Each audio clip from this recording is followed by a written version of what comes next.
प्यारे मित्रों, ओम नमस्ते। मैं आलोक कुमार पटवा आज आप सबके समक्ष चर्चा करने वाला हूँ महर्षि पतंजलि द्वारा रचित योग दर्शन के एक अत्यंत ही महत्वपूर्ण प्रश्न पर। और वह प्रश्न है कि महर्षि पतंजलि जी ने अपने योग दर्शन में कितने प्रकार के प्राणों की चर्चा की है।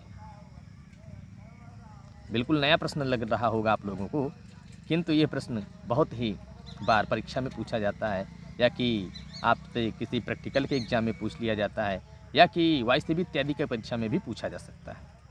ठीक है, तो आज हम इसी विषय पर चर्चा करने वाले हैं। तो देखिए, महर्षि पतंजलि जी ने अपने प्रसिद्ध ग्रंथ योग दर्शन में, जो कि अष्टांग योग का प्रमुख ग्रंथ है, उसमें जो तीसरा पाद है, अर्थात जो विभूति पाद है, उस पाद में दो प्रकार के प्राणों की चर्चा की है। और वो दो प्रकार के प्राण कौन कौन से हैं, आइए उनके नाम जानते हैं। वे दो प्रकार के प्राण हैं, समान प्राण और उदान प्राण।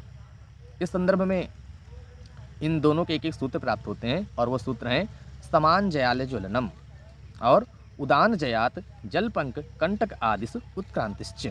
ठीक, ये दो प्राण बताए गए हैं और ये दो सूत्र बताए गए हैं इन प्राणों के संबंध में। तो देखिए, जो समान प्राण होता है, यदि साधक उस पर विजय प्राप्त कर लेता है तो क्या होता है, उसका शरीर प्रकाश से युक्त हो जाता है, अर्थात उसका शरीर ज्वलायमान हो जाता है। बिल्कुल आप ये समझ लीजिए कि वो उसका शरीर बिल्कुल प्रकाशित हो जाता है, फुल ऑफ लाइट हो जाता है, ये समझ लीजिए। क्यों? क्योंकि समान प्राण पर जिसका विजय, जो साधक विजय प्राप्त कर लेता है, उस साधक को किसी भी प्रकार का रोग इत्यादि नहीं होता। ठीक, ये जान लीजिए। क्यों? क्योंकि उस साधक का जो है पाचन तंत्र अच्छे से कार्य करेगा। जब पाचन तंत्र अच्छे से कार्य करेगा तो उसके सभी सिस्टम अच्छे से कार्य करेंगे।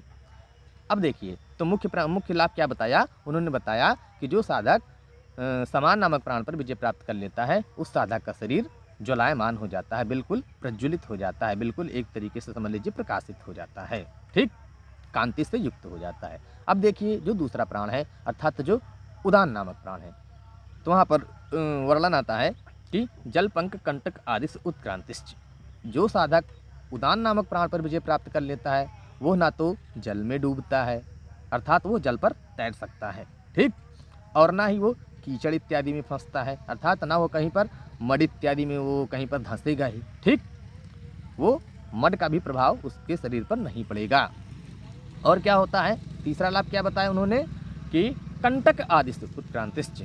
और जो कांटे इत्यादि होती हैं, जो थॉर्न इत्यादि होते हैं, जो कि हम आप जो है मार्ग चलते हुए कहीं पर हमारे आपके पैरों में चुभ जाते हैं, है ना, वे क्या होते हैं, उस साधक का शरीर इतना पतला, इतना हल्का हो जाता है ना, कि इन कांटों का भी उसके शरीर पर कोई प्रभाव नहीं पड़ता। ठीक, तो ये तीन लाभ बताए गए हैं उदान नामक प्राण पर विजय प्राप्त करने का। कौन कौन से? साधक का शरीर जल में नहीं डूबता, अर्थात साधक जल पर तैर सकता है, इतना हल्का हो जाता है उसका शरीर। दूसरी बात बताई उन्होंने, साधक का शरीर कहीं कीचड़ में पर नहीं फंसेगा, इतना हल्का हो जाएगा उसका शरीर कि कीचड़ इत्यादि में भी नहीं फंसेगा, मड इत्यादि में भी नहीं फंसेगा। और तीसरा लाभ बताया उन्होंने, कांटा, जो कांटे होते हैं बैर इत्यादि के, बबूल इत्यादि के, या कि अन्य जो भी कांटे हों, जितने भी प्रकार के विश्व में कांटे पाए जाते हों, ठीक है, तो उन कांटों पर भी साधक का शरीर, वही कांटे भी साधक के शरीर को बिंध नहीं सकते, उसके शरीर में प्रवेश नहीं कर सकते, अर्थात साधक का शरीर इतना हल्का हो जाता है। ठीक, तो इस प्रकार से प्यारे मित्रों, इस प्रकार से हमने देखा कि महर्षि पतंजलि जी ने अपने विभूति पाद में दो प्रकार के प्राणों की चर्चा की है, समान प्राण और उदान प्राण की। ठीक, केवल दो ही प्राण हैं। अब आशा करता हूँ कि ये प्रश्न आप लोगों को बिल्कुल नया सा प्रतीत हुआ होगा, है ना, या कि नया प्रश्न मिला होगा। आप लोग भी अपने किसी मित्र से इस प्रश्न को पूछ सकते हैं, या कि आप लोगों से कभी किसी आपके मित्र ने प्रश्न पूछा हो तो आप लोग संभवतः उसका उत्तर दे पाए हों या कि ना दे पाए हों। ठीक है, तो इसी दृष्टिगत, इसी बात को, इसी प्रश्न को दृष्टिगत रखते हुए मैंने सोचा कि इस पर एक वीडियो बनाई जाए, ताकि योगी के जो विद्यार्थी हैं, योगी के जो जिज्ञासु हैं, उनको थोड़ा सा जो है ज्ञानवर्धन हो उनका।